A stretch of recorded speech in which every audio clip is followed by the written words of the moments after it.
Hi, you're watching Bread and Roses, a weekly political social TV magazine on New Channel TV. I'm Mariam Namazi and I'm hosting this week's program, I forgot the word, with my fantastic co-host Bahram Surush. Hello. And Fariborz Pooya. Hello. In this week's program, we're going to be speaking about the abysmal situation in Iraq and the establishment of a Khalifa by the brutal ISIS. We'll be interviewing an Iraqi Kurdish women's rights campaigner, Hozan Mahmoud, about the situation there. Before we go into our program, though, we've got a poster behind us because we are campaigning for the freedom of several jailed workers, labor activists in Iran, particularly those of Reza Shahabi and Behnam Ebrahimzadeh. There's a campaign going on now for their safety and for their freedom, particularly given health concerns that we have about them. So do support this campaign. Before we go into our program, though, let's listen to a brief clip about the background in Iraq. Stay with us. ISIS leader Abu Bakr al-Baghdadi has appeared in a mosque in the city of Mosul, which has been seized along with areas of western Iraq and northern Syria by the group. Al-Baghdadi, dressed in long black robes and wearing a Rolex watch, has delivered a sermon announcing that he will henceforth be known as the Khalif Ibrahim, Emir of the Faithful in the Islamic State. ISIS has brought with it a rise in rapes, mass executions, and the imposition of Sharia law, forcing countless people to flee areas under its control. The group, which has reportedly $2 billion in assets and 10,000 jihadis, is now called IS, or Islamic State.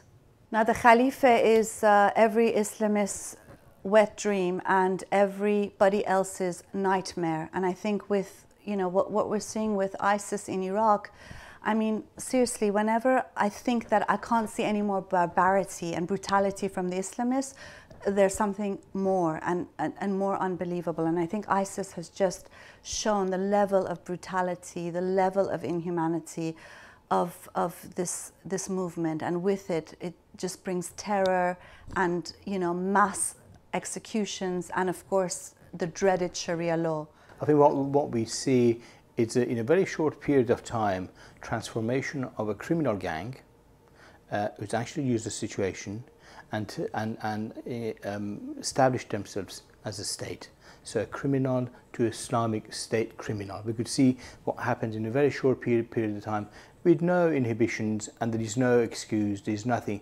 This situation actually happened in many countries. Exactly the same situation happened in Iran within a slightly different context. A bunch of criminals took over and they started massacring a lot of political prisoners and a lot of opposition groups. And exactly the same thing happened. And you could see other groups in Iraq, in the last sort of decade, we've seen how they've actually functioned in southern part of Iraq, the one that were backed by the Islamic regime. They've actually had parts of Iraq they've taken over doing exactly the same thing. So this is a different version. Of course, there is a political fight, there's regional powers involved in this, but at the same time, the fundamentals and essence of this is transformation of a criminal gang establishing itself in power.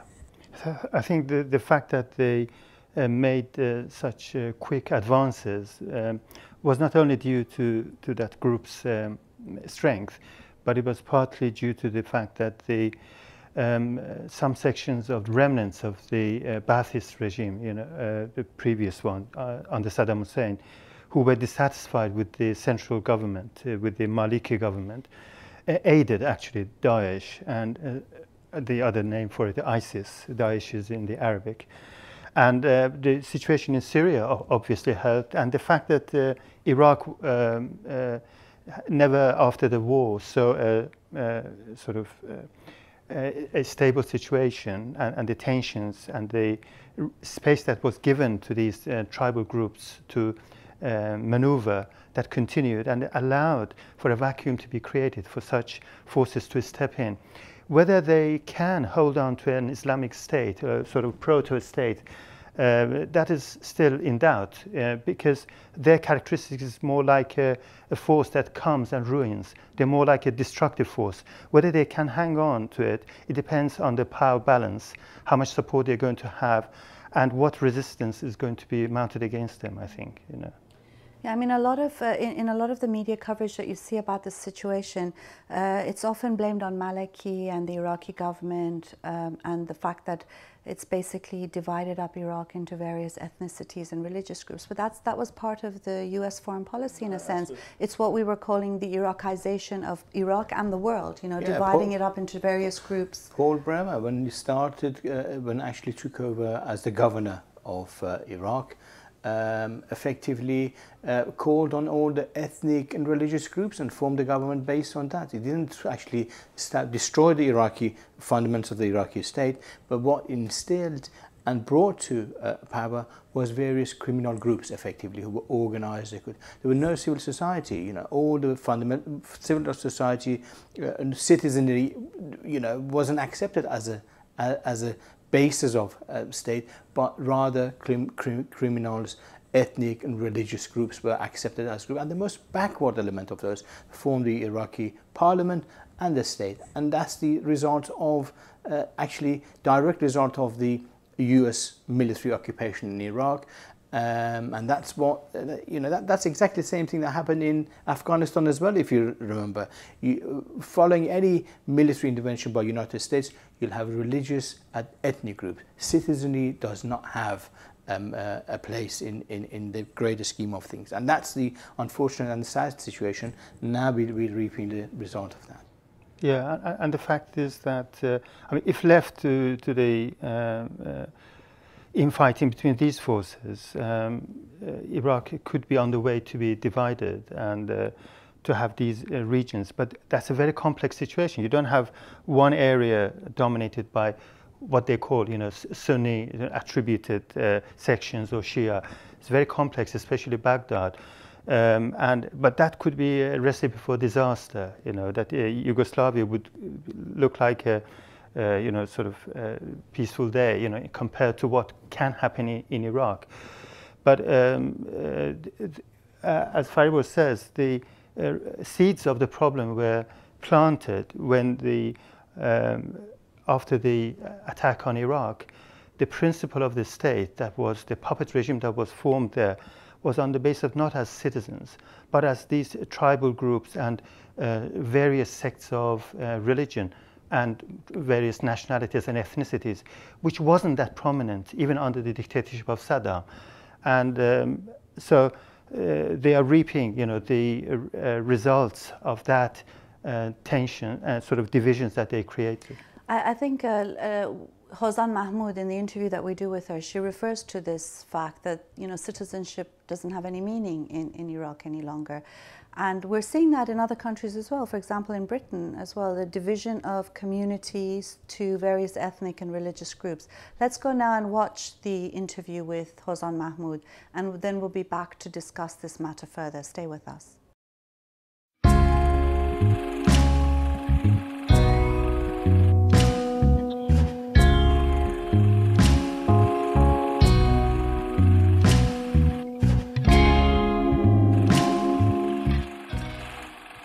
Hello, Hossan Mahmoud. Welcome to our program. Thank you so much, Mariam.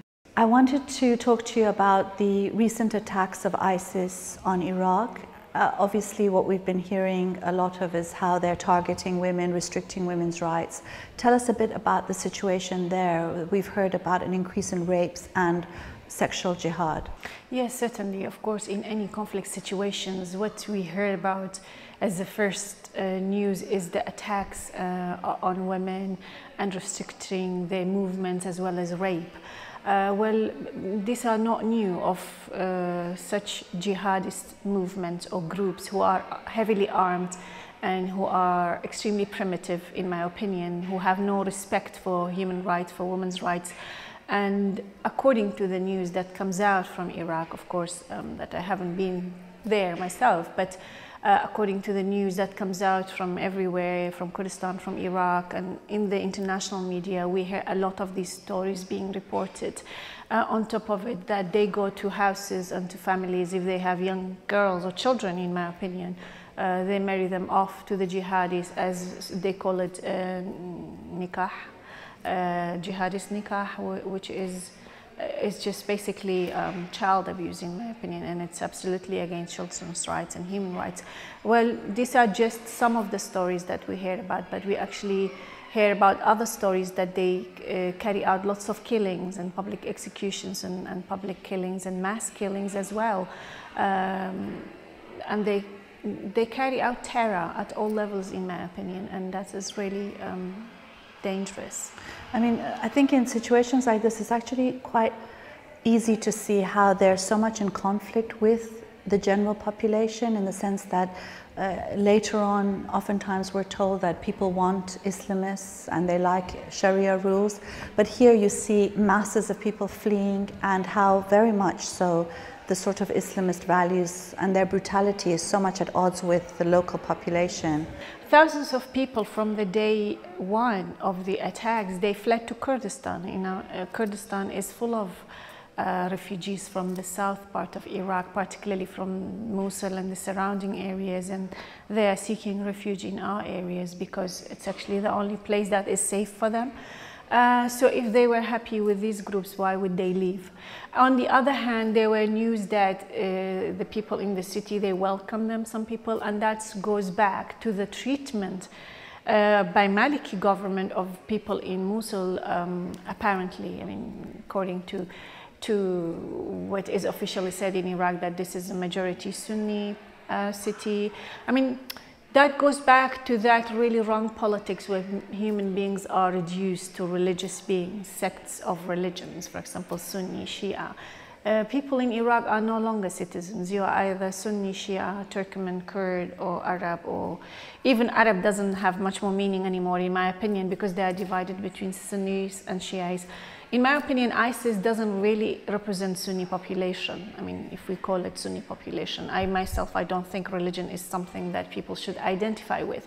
But let's say that people call themselves Sunnis, but I don't think ISIS is a representative of the Sunni population in Iraq. And let's make a very big distinction between politicized Islam, politicized religion, and the actual faith where people are praying or fasting and they don't actually want to politicize it. It's a personal matter. So there's a huge gap between that wrong politicized representation and between what actually religion as we know it in society, where most of our families and my mom and your mom and other people who might have practiced religion and they never wanted to see groups like ISIS or Al-Qaeda or anybody like that to actually represent them and speak on their behalf and kill on their behalf. So I think this is the reality, and that's where the story is lost, that ISIS is nobody's representative. I think you make a really good point about the fact that there are no longer citizens at all in Iraq and in many countries actually. And I mean, part of the problem is the sort of ethnicization and religionization of Iraq. And some of it, at least a large part of it, has to do with how it was made into being after the US attack. How much of a role do you think that attack has played on the situation that we're seeing today? Certainly it has a lot to do with US invasion of Afghanistan previously and later on Iraq, and whereby these various political Islamic groups were created or supported or backed against the other. So there has been a Western or an imperialist hand behind that, whereas also there is a history to this, you know, the ancient feud or conflict between Sunni and Shia that has always been there. For example, that's this story of the Shiites and Sunnis that they never meet and they always kind of oppose each other. And let's not forget that Islam was never secularized in our countries, and it was like never pushed back into where it belongs really. And that most governments, even from the Ottoman Empire, where it had all these places over its rule, or the Persian Empire before, or many other empires before, they had some sort of religion of their own or endorsed Islam, and they had some sort of Sharia law in place. But after the fall of Ottoman Empire and the remapping of this so-called Middle East, and that the division of Kurdistan into 4 pieces, one to Iran, Iraq, Turkey, and Syria, we see a lot of trouble there. For example, let's say Kurds are known to be Sunnis, but we have never had a fundamentalist, for example, religious movement in our country. There were some political Islamic groups, but actually, because there's elections now, this time they got very low votes. So actually, Kurdish society, in my opinion, has always been secular in one way or another.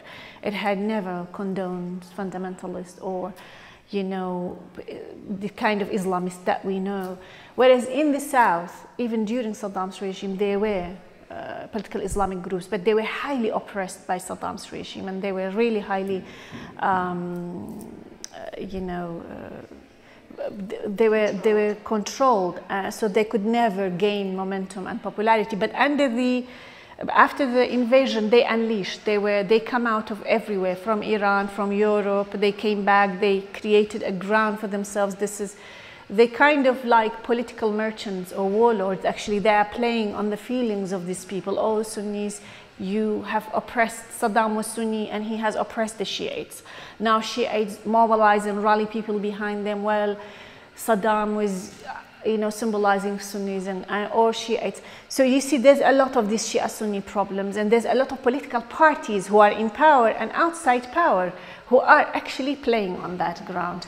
And that's where the problem is. I mean, partly we've had, well, situations where Sunnis and Shias, as you say, there could be so many different viewpoints in these groups who are living side by side peacefully, and a lot of it has to do also with it being used as a way of bringing these sort of reactionary groups to power to some extent.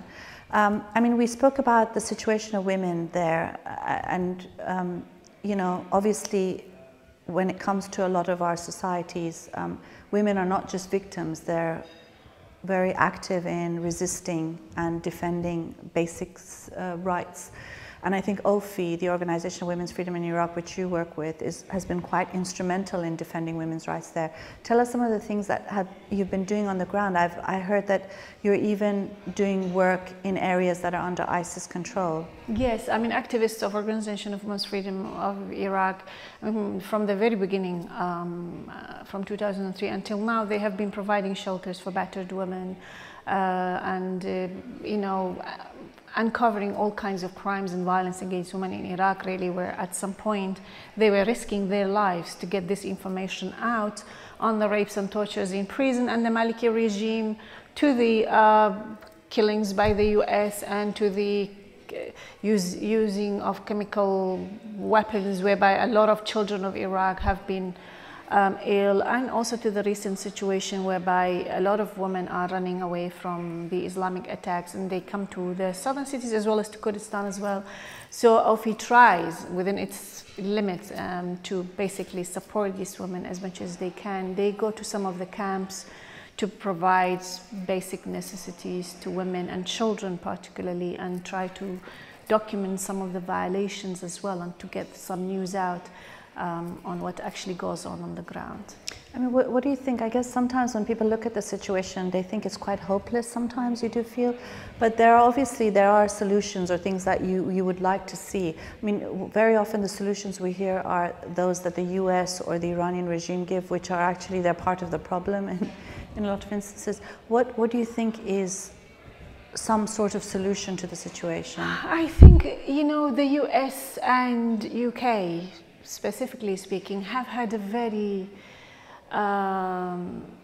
negative role on the Middle East for a very long time, and specifically from 2003 onwards. You know, they have created this puppet regime in Baghdad, a regime that is made up of ethno-sectarian groups, whereby actually nobody agrees with the other and nobody talks to each other, and there are almost fights between the fractions, between the parliamentary groups, because they are Sunni or they are Shia or they are Kurd, so they don't agree on anything. And corruption is widespread, political violence. Maliki has his own prisons torturing people, other groups have their own paramilitary killing and kidnapping. So it's a situation, in my opinion, it's a zone of terror, and nobody knows why and who is behind all of this. Iran have a very negative role. Turkey, the same thing. There's oil in Kurdistan. They have a very big eye on that, and they are actually benefiting from it. Iran, the same. And on the question of independence for Kurdistan, of course, I can say the majority of Kurdish people wants independence, because... Do you think independence is a solution now? I think it has to be a possible solution. I mean, because Kurdish people, or the political groups at least, they were the one who helped to create Iraq again after 2003. But it doesn't work, because this government has to fall, in my opinion, and it has to collapse. A government that is based on the concept of ethno-sectarianism and religious sects and all these conflicts, and the people are ignored or they are made to fight against each other, then in my opinion such a country should be cut into pieces, not only kept by force together. If people do not, if people can no longer tolerate each other and can no longer live because this is Sunni or Kurd or this, I mean, the Kurdish question is a very different question from the Sunni Shia issue. And it's a much we more don't have, historical. it's a much more historical, yeah. and it's the legitimate right of people to actually have a say about their own future. I'm Kurdish, of course, and I'm leftist, internationalist. I don't like borders whatsoever, and I don't think they have helped humanity at all. We are all made enemies of each other just because you are Iranian, this is Iraqi, this is Kurdish. And now we are being reduced to religious sects, and within religions to something else. I mean, this all neoliberal, postmodernist as well, creation of so many various identities, it has actually led humanity to a very tragic situation where no longer we can even talk within the same religion. I mean, Sunni, Shia, so what the hell is that? It is part of the same religion, so just each of you go to your own mosque. Now this one wants to blow up that one's mosque. You know, it is just crazy where the human beings are going in this day and age. In 21st century, whereby humanity, so social movements, political movements have gained a lot in terms of human rights, children's rights, women's rights. This is not 19th century whereby it's the beginning of this concept. Actually, we are in 21st century, but we are actually going back to the ancient times whereby tribes are killing each other. And it's actually what I see in Iraq. It's a kind of ancient conflict coming back to the fore, but in a different context and in different format. And for the Kurdish question, it's absolutely a different question. And I personally support independent Kurdish state, and that it is a legitimate right of Kurdish people to say that. And it's nobody's, not my right and nobody's right to impose, to say get independent or not get it. It is the right of 4 or 5 million people, particularly in Iraqi Kurdistan, but of course all other parts as well. In Syria, Kurds have been denied of their rights. Turkey the same, 10,000 political prisoners, and Turkey claims to be a democratic country, but actually 10,000 Kurdish political prisoners, that's not little. How do you think people Iran can is support, the same, of course. Yeah. How do you think people can support just Iraqi people, Kurdish people? I think it's important not to fall into these divisions of religious sects and so on, and there are secular progressive forces in these regions and in these areas as well, and there are a lot of Kurdish people who want independence for Kurdistan, and their rights, this legitimate right, should be actually supported by the international community, because in Iraq we have had genocide. You know, over 100,000 people or 180,000 people were subjected to genocide, whereby today we don't even have their corpses, you know what I mean, and let alone the political imprisonments and violence. I lived under Saddam's regime. My family were all Peshmerga fighters, and so I witnessed some of or much of this fascism that we were subjected to as Kurds, and that's not easy really, and we never want that to repeat under Maliki government, for example, and I think that he's going to the same direction as well. It's another fascist, but in a different time. One last question. It's the British connection, where we know that the largest foreign fighters in ISIS are British, actually. And, you know, they keep talking about how concerned they are about them coming back. No one talks about what they're doing there and how concerned they should be about that. I wonder if you think there are any links between the ISIS British jihadis and the rise of Sharia courts and the burqa and things like that here in Britain. I think we cannot separate them from each other, but we cannot just relate one thing to ISIS. ISIS and all these veil and Islamic movement all over the world, be it here in America, in France, in many countries around the world, where they are setting up mosques, where they are setting up Sharia courts, where they are setting up religious schools for children. These are not isolated events or subjects. These are all part and parcel of a growing movement of political Islam, whereby it doesn't have to have a certain political party or a certain country. They belong to a very big community internationally, and that's Islam and political Islam. For example, if you hear Abu Bakr Baghdadi's speech, the head of ISIS, he make it very clear that they have multinational fighters in their ranks, and they are calling for, basically they are dreaming of controlling the entire planet with the Ummah and Islamic Jihad and all these dreams that they have from many years ago. Or nightmares, to really. Conquer, exactly, Yeah. it's nightmare in Yeah. fact. So imagine they are working with such determination that they want to conquer the world, as if we are living in, I don't know, 1,400 years ago, whereby you can just invade country and say this is an Islamic state or this Khalifa for this part of the world. It doesn't work like that, but unfortunately, because the West has kept a blind eye for a very long time, especially in the UK, they kept a blind eye on the growing number of jihadists in this country, of the growing number of Islamic schools, children's schools, Sharia courts, mosques. We don't know what is going in there.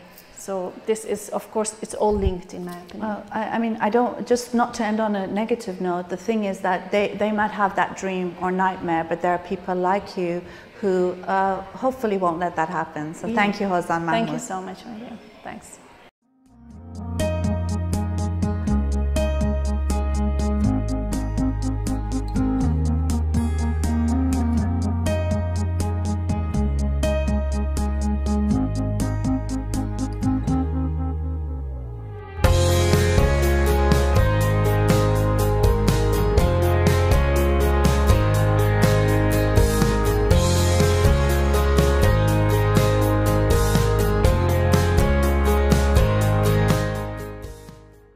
I hope you enjoyed the interview with Hozan Mahmoud. I think one of the characteristics which we've talked about a lot as well on the program is how the Islamists come and they attack women first as one of their priorities. And we're seeing, you know, the rise in rape, the rise in sexual jihad, the rise in restrictions on women's rights, and of course just the general slaughter. What I find really interesting about this whole situation, or tragic really, is the fact that now the solution is being given as, you know, it's the US and the Islamic regime of Iran that can solve the situation. I mean, they're part of the problem, you know. It's amazing that people can just go back to those who've initiated in a lot of sense this problem as being a solution. Absolutely. I think all groups, all the states will try to sort of advance their interests in the situation, and it's important, especially at this time, to emphasize that the solution should not rely and does not belong to ethnic and religious groups, including ethnic and religious states. What actually the solution is, we need to emphasize secular state, the right of citizenship everywhere. Any solution that does not recognize that, the state must be secular, religious groups should be disarmed, all of them, they need to step aside, and citizenry needs to be promoted.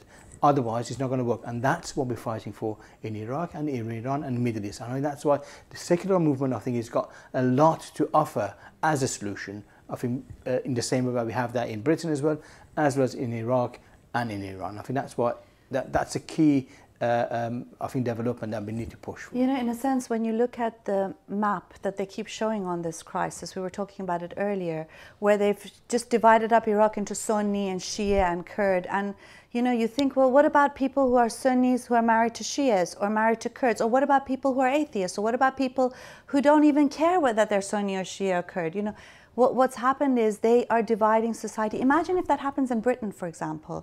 Where does the Scottish and the, you know, the I don't know, the English go versus the Scottish versus this? I mean, everybody has to start moving because societies are not homogeneous like that. Communities are not homogeneous. Yeah, I mean, that was the whole thinking, the policy, dividing people according to ethnicities or sects, religious or religions, which people deep down never identified themselves with. You know, this was only promoted because of that sort of sick, I would call, sick mentality.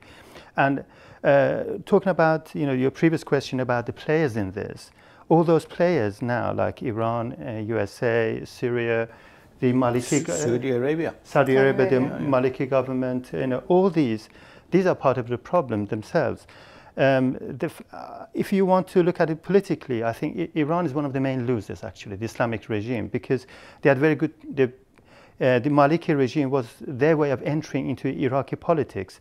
And the events show that the Maliki government cannot sustain itself. And with that, the Islamic regime will lose its foothold in Iraq. So the USA saw that, so this, in the beginning there was talk about the Islamic Republic, the Iranian regime, and the Americans working together to suppress the, ISIS. But that's just a joke, because for the Americans, actually this is a good development in terms of isolating the Islamic Republic. So even the nuclear talks, which is another subject, in that Iran would appear on a weaker basis.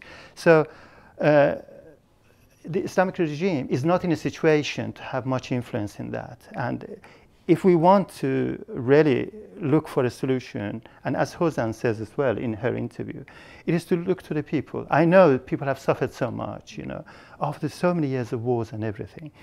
But still the hope lies in civil society, civil movements, social movements, progressive left-wing movements, which Iraq contains actually, to make a presence, strong presence.